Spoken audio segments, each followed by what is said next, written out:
আজকের গল্প বসে খেতে পারবে। খুব মজাদার একটি গল্প। একটি ছেলে একটি মেয়ের সাথে প্রেম করত। একদিন মেয়ের বাবা তাদের এই সম্পর্কের কথা জানতে পারলো। সে তখন সেই ছেলেটিকে ডেকে বলল, বাবাজি, আমার মেয়ের পিছে আর ঘুরবে না। ছেলেটি, বললেই হলো, আপনার মেয়েকে কত কষ্ট করে পটিয়েছি জানেন আপনি?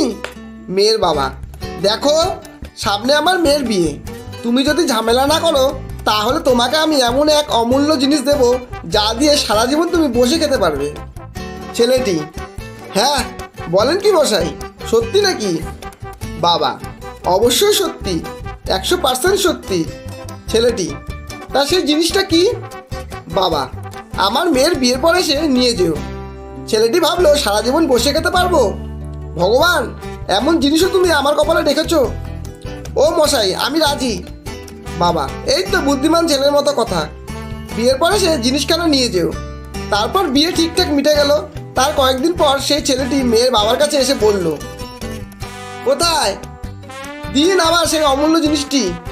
তারপর মেয়ের বাবা ছেলেটিকে কার্টুন বক্সে মোড়ানো একটি জিনিস দিয়ে বলল, বাড়িতে গিয়ে খুলে দেখবে কেমন?